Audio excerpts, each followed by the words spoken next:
Right now, I believe that you can try the next question out on your own. And the next question here is, now what do? We will substitute directly the value of alpha into this function to see if it is indeterminate or not. But before then, let's find the LCM of this and this for us, which is 0. We're finding the LCM of this and this. The LCM of this and this still remains this.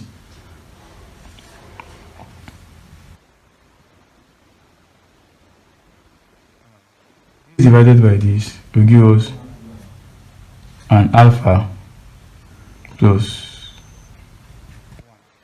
multiplied by 1 is still 1 minus this divided by this will give us 1.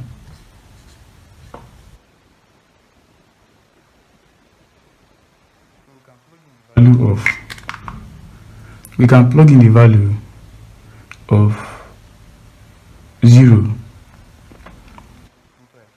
see if it is determinate or indeterminate.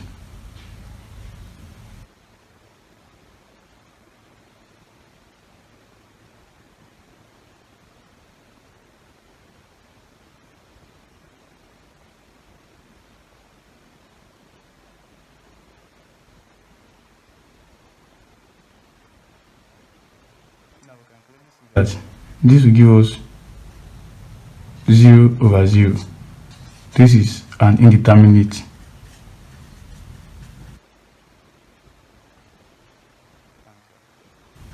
It gives us the opportunity to apply a L'Hopital's rule.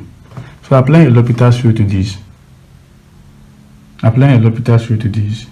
we have the limit is 0. We have 1. Differentiating the constant, we have 0.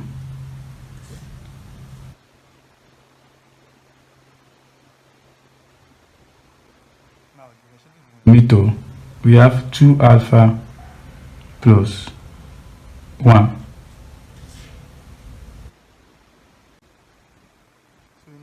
Differentiated the numerator and the denominator, we are going to plug in the value of 0 into this function that we have differentiated. If it gives us an indeterminate answer, it means we are still going to apply a L'Hopital's rule, but if it doesn't, then we can proceed. Now, doing so, we have 1 over 2 looking like a 0 plus 1, and that gives us 1 over 1, which is basically 1. So 1 is our answer. So what we did here is we substituted directly into this function. Now when we did that, but before doing that, we took the LCM, which is this.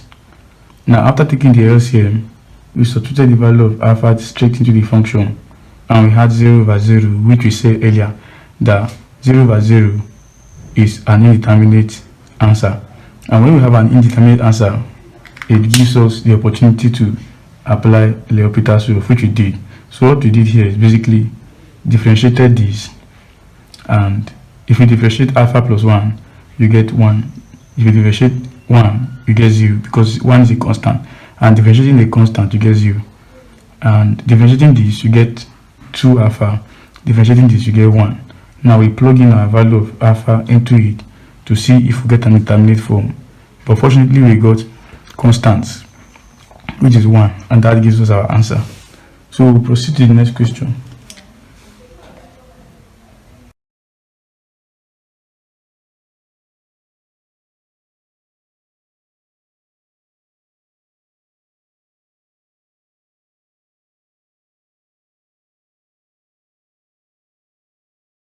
Okay guys, so from what you have learned so far, there are some do-it-yourself questions here for you to solve. So try to do it yourself, or try to do them yourself, so that you can drop them in the comment box, so that we can go through the answer, review the answers, and then do the corrections in my next video.